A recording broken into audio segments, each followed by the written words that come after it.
राधे राधे, जय श्री कृष्णा। आप सभी भक्तों का आज की कथा में हार्दिक स्वागत है। भगवान श्री कृष्ण और श्रीमती राधा रानी की कृपा सदैव आप पर और आपके समस्त परिवार पर बनी रहे। दोस्तों, आज आप सुनने वाले हैं फागुन मास की कथा का 15वां अध्याय। भगवान श्री हरि विष्णु का ध्यान करके आज की पावन कथा का प्रारंभ करते हैं। भीष्म जी ने पूछा कि हे मुने, मार्कंडे जी ने वहाँ भगवान श्री रामचंद्र जी को किस प्रकार उपदेश दिया था तथा किस समय और कैसे उनका समागम हुआ।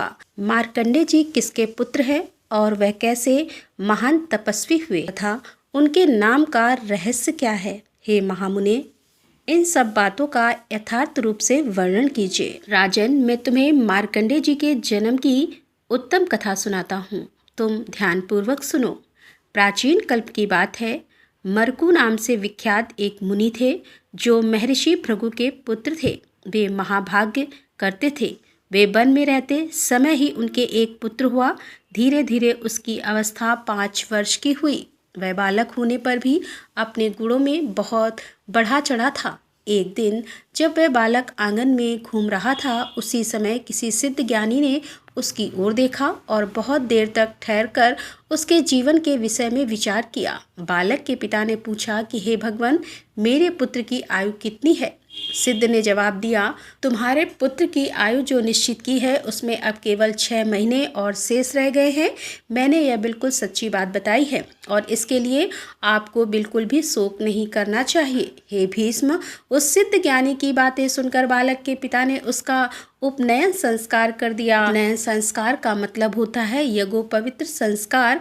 यह एक बहुत ही जरूरी नियम होता है जो ब्राह्मणों में तो अत्यंत आवश्यक होता है। तो मुनि जी ने अपने बेटे का उपनयन संस्कार कर दिया और कहा कि बेटा, तुम किसी मुनि को देखो, प्रणाम किया करो। पिता के ऐसा कहने पर वह बालक अत्यंत हर्ष में भरकर सबको प्रणाम करने लगा। धीरे धीरे 5 महीने बीत गए, फिर 2 दिन और बीत गए। तदंतर निर्मल स्वभाव वाले ऋषिगण, सप्तऋषिगण उस मार्ग से पधारे। बालक ने उन्हें देखकर उन सबको प्रणाम किया। सप्तऋषियों ने उस बालक को आयुष्मान भव सौम्य ऐसा कहकर दीर्घायु होने का आशीर्वाद दिया। अब इतना कहने के बाद जब उन्होंने उसकी आयु पर विचार किया, तब 5 ही दिन उनकी आयु के शेष जानकर उनको बड़ा भय हुआ। तब वे उस बालक को लेकर ब्रह्मा जी के पास गए और उसे उनके सामने रखकर उन्होंने ब्रह्मा जी को प्रणाम किया। बालक ने भी ब्रह्मा जी के चरणों में मस्तक झुकाया। तब ब्रह्मा जी ने भी ऋषियों के समीप ही उसे चिरायु होने का आशीर्वाद दे दिया। पितामह का यह वचन सुनकर ऋषियों को बड़ी प्रसन्नता हुई। तत्पश्चात ब्रह्मा जी ने उनसे पूछा कि तुम लोग किस काम से यहाँ आए हो तथा यह बालक कौन है, बताओ। ऋषियों ने कहा कि यह बालक मरकू का पुत्र है। इसकी आयु क्षीण हो चुकी है। इसका सबको प्रणाम करने का स्वभाव हो गया है। एक दिन देवात तीर्थ यात्रा के प्रसंग से हम लोग उधर जा निकले। यह पृथ्वी पर घूम रहा था। हमने इसकी ओर देखा और इसने हमको सबको प्रणाम किया। उस समय हम लोगों के मुख से बालक के प्रति यह वाक्य निकल गया, चिरायु भव पुत्र, अर्थात बेटा चिरंजीवी हो। आपने भी ऐसा ही कहा। अतः हे देव, आपके साथ हम लोग भी झूठे क्यों बने। ब्रह्मा जी ने कहा कि ऋषियों, यह बालक मार्कंडे मेरे समान होगा। यह कल्प के आदि और अंत में भी श्रेष्ठ मुनियों से घिरा हुआ सदा जीवित रहेगा। पुलस्त्य कहते हैं कि इस प्रकार सप्तऋषियों ने ब्रह्मा जी से वरदान दिलवाकर उस बालक को पुनः पृथ्वी तल पर भेज दिया और स्वयं तीर्थ यात्रा के लिए चले गए। उनके चले जाने पर मार्कंडे अपने घर आए और अपने पिता से इस प्रकार से बोले कि तात, मुझे ब्रह्मवादिनी लोग ब्रह्मलोक में ले गए थे। वहाँ ब्रह्मा जी ने मुझे दीर्घायु बना दिया है। इसके बाद ऋषियों ने बहुत से वरदान देकर मुझे यहाँ भेज दिया है। अतः आपके लिए जो चिंता का कारण था वह अब दूर हो गया है। मैं लोककर्ता ब्रह्मा जी की कृपा से कल्प के आदि और अंत में तथा आगे आने वाले कल्प में जीवित रहूंगा। इस पृथ्वी पर पुष्कर तीर्थ ब्रह्मलोक के समान है, अतः अब मैं वहीं जाऊंगा। मार्कंडे को बड़ा हर्ष हुआ। वे एक क्षण तक चुपचाप आनंद की सांस लेते रहे। उसके बाद मन के द्वार धैर्य धारण करके इस प्रकार से बोले कि बेटा, आज मेरा जन्म सफल हो गया है तथा आज ही मेरा जीवन धन्य हुआ है, क्योंकि तुम्हें संपूर्ण जगत की सृष्टि करने वाले भगवान ब्रह्मा जी का दर्शन प्राप्त हुआ है और तुम जैसे वंशधर पुत्र को पाकर वास्तव में मैं पुत्रवान हो गया हूँ। वत्स, जाओ पुष्कर में विराजमान देवेश्वर ब्रह्मा जी का दर्शन करो। उन जगदीश्वर का दर्शन कर लेने पर मनुष्यों को बुढ़ापा और मृत्यु का द्वार नहीं देखना पड़ता। उन्हें सभी प्रकार के सुख प्राप्त होते हैं तथा उनका तप ऐश्वर्य भी अक्षय हो जाता है। हे तात, जिस कार्य को मैं भी ना कर सका, मेरे किसी कर्म से जिसकी सिद्धि ना हो सकी, उसे तुमने बिना यत्न के ही सिद्ध कर लिया और सबके प्राण लेने वाली मृत्यु को भी जीत लिया। अतः दूसरा कोई मनुष्य इस पृथ्वी पर तुम्हारी समानता नहीं कर सकता। 5 वर्ष की अवस्था में ही तुमने मुझे पूर्ण संतुष्ट कर दिया। अतः मेरे वरदान के प्रभाव से तुम चरणजीवी महात्माओं के आदर्श माने जाओगे, इसमें तनिक भी संदेह नहीं है। मेरा तो ऐसा आशीर्वाद है ही तुम्हारे लिए, और सब लोग भी यही कहते हैं कि तुम अपनी इच्छा के अनुसार उत्तम लोकों में जाओगे। पुलस जी कहते हैं कि इस प्रकार ऋषियों और गुरुजनों का अनुग्रह प्राप्त करके मकुनंदन मार्कंडे पुष्कर तीर्थ में जाकर एक आश्रम स्थापित किया जो मार्कंडे नाम से प्रसिद्ध है। वहाँ स्नान करके पवित्र होकर मनुष्य वाजपेयी यज्ञ का फल प्राप्त करता है। उसका अंतःकरण सब पापों से मुक्त हो जाता है तथा उसे दीर्घायु भी प्राप्त होती है। अब मैं दूसरे प्राचीन इतिहास का वर्णन करता हूँ। पूर्व काल में श्री रामचंद्र जी जब सीता और लक्ष्मण जी के साथ चित्रकूट से चलकर मैं ऋषि अत्रि के आश्रम पर पहुँचे, तब वहाँ उन्होंने मुनि श्रेष्ठ अत्रि से पूछा, महामुनि, इस पृथ्वी पर कौन कौन से पुण्यमय तीर्थ हैं अथवा कौन सा ऐसा क्षेत्र है जहाँ जाकर मनुष्यों को अपने बंधुओं के वियोग का दुख नहीं उठाना पड़ता। भगवान, यदि कोई ऐसा स्थान हो तो वह मुझे बताइए। अत्रि बोले, रघुवंश का विस्तार करने वाले हे वत्स, श्री राम, तुमने बड़ा उत्तम प्रश्न किया है। मेरे पिता ब्रह्मा जी के द्वारा निर्मित एक उत्तम तीर्थ है जो पुष्कर नाम से विख्यात है। वहाँ 2 प्रसिद्ध पर्वत है जिन्हें मर्यादा पर्वत और यज्ञ पर्वत कहते हैं। उन दोनों के बीच में 3 कुंड हैं जिनके नाम क्रमशः ज्येष्ठ पुष्कर, मध्यम पुष्कर और कनिष्ठ पुष्कर है। वहाँ जाकर तुम अपने पिता दशरथ को पिंडदान से तृप्त करो। वहाँ तीर्थों में श्रेष्ठ तीर्थ और क्षेत्रों में उत्तम क्षेत्र है। हे रघुनंदन, वहाँ अब योगा नाम की एक चौकोर बावली है तथा एक दूसरा जल से युक्त कुआं है जिसे सौभाग्य कूप कहते हैं। वहाँ पर पिंडदान करने से पितरों की मुक्ति हो जाती है। वह तीर्थ प्रलय पर्यंत रहता है, ऐसा पितामह का कथन है। श्री रामचंद्र जी ने पुष्कर जाने का विचार किया। वे ऋक्षवान पर्वत विदिशा नगरी तथा चर्मनवती नदी को पार करके यज्ञ पर्वत के पास ऋक्षवान पर्वत विदिशा नगरी तथा चर्मनवती नदी को पार करके चर्मनवती नदी को पार करके यज्ञ पर्वत के पास जा पहुँचे।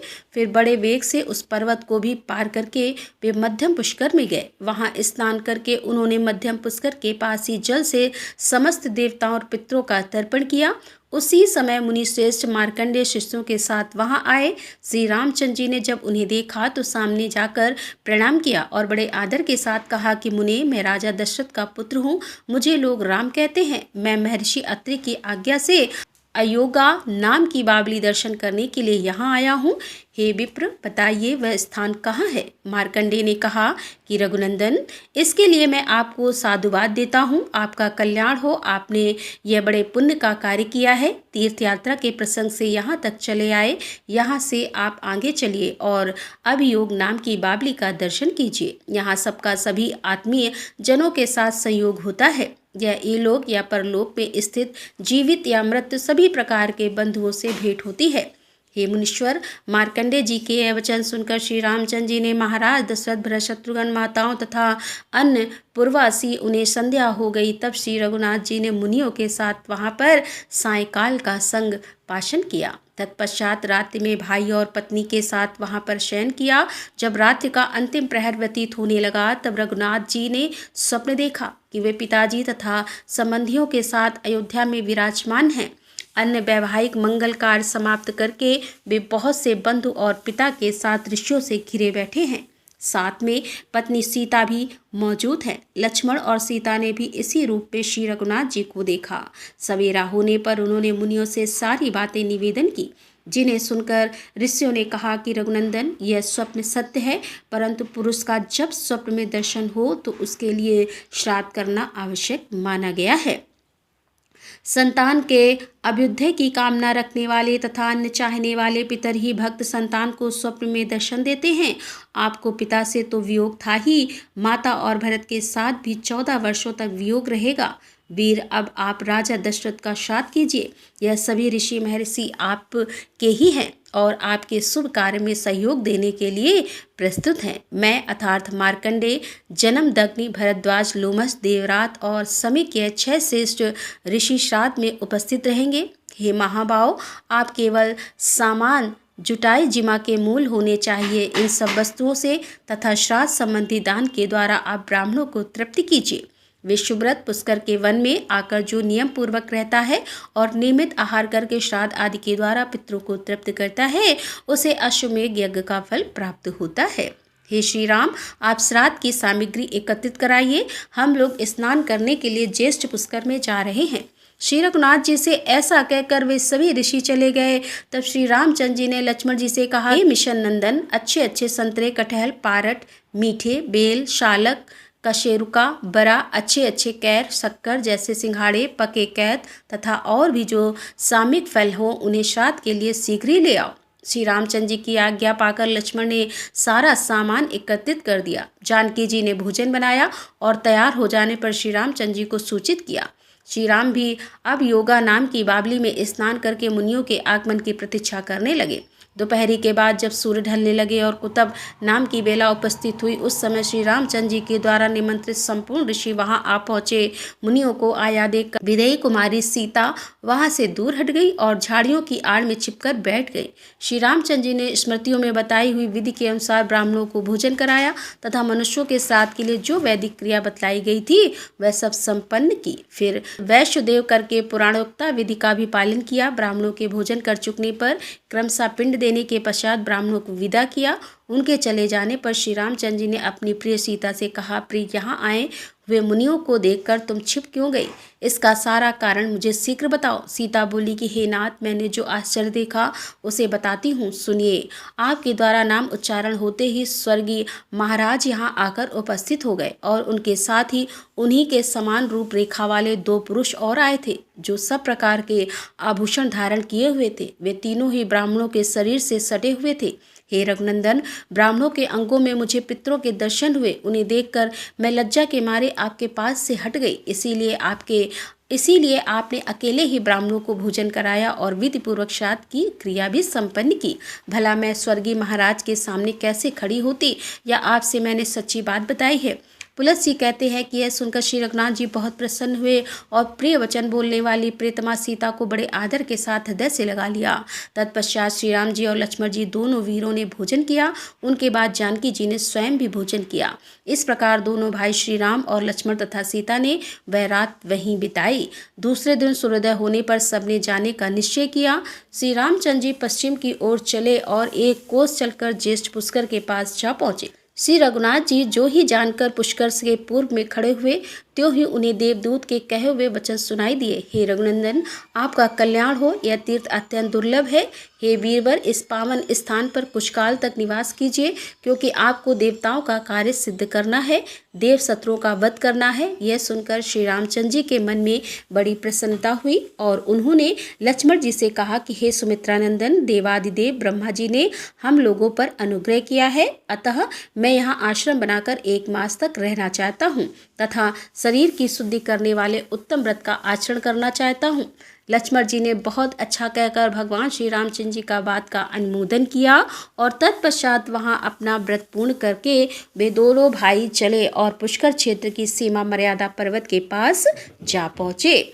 वहाँ देवताओं के स्वामी पिनाकधारी देव महादेव जी का स्थान था। वे वहाँ अवक के नाम से प्रसिद्ध थे। श्री रामचंद्र जी ने वहाँ जाकर त्रिनेत्रधारी भगवान उमानाथ को साष्टांग प्रणाम किया। उनके दर्शन से श्री रघुनाथ जी के श्री विग्रह में रोमांच हुआ। वे सात्विक भाव में स्थित हो गए। उन्होंने देवेश्वर भगवान श्री शिव को ही जगत का कारण समझा और विनम्र भाव से स्थित होकर उनकी स्तुति करने लगे। श्री रामचंद्र जी बोले, जो चराचर प्राणियों सहित इस संपूर्ण जगत को उत्पन्न करने वाले हैं और उत्पन्न हुए जगत के सुख दुख में एकमात्र कारण हैं तथा अंत काल में जो पुनः इस विश्व के संहार में भी कारण बनते हैं, उन शरणदाता भगवान श्री शंकर की मैं शरण लेता हूँ। जिनके हृदय से मोह, तमोगुण और रजोगुण दूर हो गए हैं, भक्ति के प्रभाव से जिनका चित्त भगवान के ध्यान में लीन हो रहा है और जिनकी संपूर्ण कामनाएं निर्वत हो चुकी हैं, जिनकी बुद्धि स्थिर हो गई है, ऐसे योगी पुरुष अप्रिय में दिव्य भाव से संपन्न जिन भगवान शिव का निरंतर ध्यान करते रहते हैं, उन शरणदाता भगवान श्री शंकर की मैं शरण लेता हूँ। जो सुंदर किरणों से युक्त निर्मल चंद्रमा की कला को जटाजूट में बांधकर अपनी प्रीतमा गंगा जी को मस्तक पर धारण करते हैं, जिन्होंने गिरिराज कुमारी उमा को अपना आधा शरीर दे दिया है, उन शरणदाता भगवान श्री शंकर की मैं शरण लेता हूँ। आकाश से गिरती हुई गंगा सुंदर चंचल जलराशि से युक्त तथा ऊंची ऊंची लहरों से उल्लस होने के कारण भयंकर जान पड़ती थी, जिन्होंने हिलते हुए फूलों से सुशोभित माला की भांति सहसा अपने मस्तक पर धारण कर लिया, उन शरणदाता भगवान श्री शंकर की मैं शरण लेता हूँ। कैलाश पर्वत के शिखर के समान ऊंचे शरीर वाले दक्ष मुख रावण के द्वारा हिलाई जाती हुई कैलाशगिरी की चोटी को जिन्होंने अपने चरण कमरों से ताल देकर स्थिर कर दिया, उन शरण दाता भगवान श्री शंकर की मैं शरण लेता हूँ। जिन्होंने अनेकों बार को युद्ध में परास्त किया और विद्याधर नागगढ़ तथा फल मूल का आहार करने वाले संपूर्ण मुनिवर को उत्तम वर दिए हैं, उन शरण दाता भगवान श्री शंकर की मैं शरण लेता हूँ। जिन्होंने दक्ष का यज्ञ भस्म करके भंग देवता की आंखें फोड़ डाली और प्रेसा के सारे दांत गिरा दिए तथा वज्र सहित देवराज इंद्र के हाथ को भी स्तंभित कर दिया, जड़त निश्रेष्ठ बना दिया, उन शरणदाता भगवान श्री शंकर की मैं शरण लेता हूँ। जो पाप कर्म में निरत और विषयासक्त हैं, जिनमें उत्तम ज्ञान, उत्तम कुल, उत्तम शास्त्र ज्ञान और उत्तम गुणों का भी अभाव है, ऐसे पुरुष भी जिनकी शरण में जाने से सुखी हो जाते हैं, उन शरणदाता भगवान श्री शंकर की मैं शरण लेता हूँ। जो तेज में करोड़ों चंद्रमाओं और सूर्य के समान हैं, जिन्होंने बड़े बड़े देवताओं तथा दानवों का भी दिल दहला देने वाले कालहूट नामक भयंकर विष का पान कर लिया, उन प्रचंड वेगशाली शरणदाता भगवान श्री शंकर की मैं शरण लेता हूँ। जिन भगवान महेश्वर ने कार्तिकेय के सहित ब्रह्म, इंद्र, रुद्र तथा मरुदगणों को अनेकों बार वर दिए तथा नंदी का मृत्यु के मुख से उद्धार किया, उन शरणदाता भगवान श्री शंकर की मैं शरण लेता हूँ। जो दूसरों के लिए मन से भी अगमय हैं, महर्षि भृगु ने हिमालय पर्वत के निकुंज में होम का धुआं पीकर कठोर तपस्या के द्वारा जिनकी आराधना की थी तथा जिन महात्मा ने भृगु को उनकी तपस्या से प्रसन्न होकर संजीवनी विद्या प्रदान की, उन शरणदाता भगवान श्री शंकर की मैं शरण लेता हूँ। हाथी और बिल्ली आदि किसी मुखाकृति वाले तथा दक्ष यज्ञ का विनाश करने वाले नाना प्रकार के महाबली गणों द्वारा जिनकी निरंतर पूजा होती रहती है एवं लोकपालों सहित देवगण भी जिनकी आराधना किया करते हैं, उन शरणदाता भगवान श्री शंकर की मैं शरण लेता हूँ। जिन भगवान ने अपनी क्रीड़ा के लिए ही अनेकों नदियों, पक्षियों और वृक्षों से सुशोभित एवं ब्रह्मा जी से अधिष्ठता भवनों की रचना की है तथा जिन्होंने संपूर्ण लोकों को अपने पुण्य पर प्रतिष्ठित किया है, उन शरणदाता भगवान श्री शंकर की मैं शरण लेता हूँ। यह संपूर्ण विश्वदाही जिनकी आज्ञा के अधीन है, जो जल, अग्नि, यजमान, सूर्य, चंद्रमा, आकाश, वायु और प्रकृति इन 8 विग्रहों से समस्त लोकों का उपभोग करते हैं तथा जो बड़े से बड़े कारण तत्वों के भी महाकारण हैं, उन शरणदाता भगवान श्री शंकर की मैं शरण लेता हूँ। जो अपने श्री विग्रह को हिम और भस्म से भूषित करके शंख, चंद्रमा और कुंद के समान श्वेत वर्ण वाले वृषभ अर्थात श्रेष्ठ नंदी पर सवार होकर गिरिराज किशोरी उमा के साथ आकाश में विचरते रहते हैं, उन शरणदाता भगवान श्री शंकर की मैं शरण लेता हूँ। यमराज की आज्ञा पालन में लगे रहने पर भी जिन्हें वे भयंकर यमदूत पकड़कर लिए जा रहे थे तथा जो भक्ति से नम्र होकर स्तुति कर रहे थे, उन शांत मुनि की जिन्होंने बलपूर्वक यमदूतों से रक्षा की, उन शरणदाता भगवान श्री शंकर की मैं शरण लेता हूँ। जिन्होंने समस्त देवताओं के सामने ही ब्रह्मा जी के उस 5वें मस्तक को जो नवीन कमल के समान शोभा पा रहा था, अपने बाएं हाथ के नख से बलपूर्वक काट डाला था, उन शरणदाता भगवान श्री शंकर की मैं शरण लेता हूँ। हूँ। जिन वरदाय भगवान के चरणों में भक्तिपूर्वक प्रणाम करके तथा आलस रहित नीलवाणी के द्वारा जिनकी स्तुति करके सूर्यदेव अपनी उद्दीप्त किरणों से जगत का अंधकार दूर करते हैं, उन शरणदाता भगवान श्री शंकर की मैं शरण लेता हूँ। हे देव श्रेष्ठ, जो मलिन हृदय मूल पुरुष ऐश्वर्य मान प्रतिष्ठा तथा वेद विद्या के अभिमान के कारण आपको इस चराचर जगत का गुरु नहीं जानते, वे मृत्यु के पश्चात नरक की यातना भोगते हैं। पलस्तिक पर हाथ में त्रिशूल धारण करने वाले वृषभध्वज भगवान श्री शंकर से संतुष्ट होकर हर्ष से भरकर कहा, रघुनंदन आपका कल्याण हो, मैं आपके ऊपर बहुत संतुष्ट हूँ। आपने विमल वश में अवतार लिया है, आप जगत की वंदनी हैं। मानव शरीर में प्रकट होने पर भी वास्तव में आप देव स्वरूप हैं। आप जैसे रक्षक के द्वारा सुरक्षित होकर देवता अनंत वर्षों तक सुखी रहेंगे और चिरकाल तक उनकी वृद्धि होती रहेगी। 14वां वर्ष बीतने पर जब आप अयोध्या को लौट जाएंगे, उस समय इस पृथ्वी पर रहने वाले जो मनुष्य आपका दर्शन करेंगे वे सभी सुखी होंगे तथा उन्हें अक्षय स्वर्ग का निवास प्राप्त होगा। अतः हे श्री राम, आप देवताओं का महान कार्य करके पुनः अयोध्यापुरी को लौट जाइए। यह सुनकर श्री रघुनाथ जी शंकर जी को प्रणाम करके शीघ्र ही वहाँ से चल दिए और इंद्रमार्ग नदी के पास पहुंचकर उन्होंने अपना जटा बांधी। फिर सब लोग महानदी नर्मदा के तट पर गए। वहाँ श्री रामचंद्र जी ने लक्ष्मण और सीता के साथ स्नान किया तथा नर्मदा के जल से देवताओं और अपने पितरों का तर्पण किया। इसके बाद उन दोनों भाइयों ने एकाग्र मन से भगवान सूर्य तथा अन्यान्य देवताओं को बारंबार मस्तक झुकाया, जैसे भगवान श्री शंकर पार्वती और कार्तिकेय के साथ स्नान करके शोभा पाते हैं। उसी प्रकार सीता जी और लक्ष्मण जी के साथ नर्मदा में नहाकर श्री रामचंद्र जी भी सुशोभित हो गए। राधे राधे, जय श्री कृष्णा। आज की कथा का यहीं पर समापन करती हूँ। इसके आगे का वृतांत आप कल की कथा में सुनेंगे। उम्मीद करती हूँ कि कथा आपको ज़रूर पसंद आई होगी। तो अगर कथा पसंद आई हो तो वीडियो को लाइक कीजिए, ज़्यादा से ज़्यादा शेयर कीजिए और कमेंट बॉक्स में राधे राधे ज़रूर लिख दीजिए। तो दोस्तों, मिलते हैं इसके आगे का अध्याय लेकर। तब तक के लिए राधे राधे, जय श्री कृष्णा, हर हर महादेव, जय भोलेनाथ की।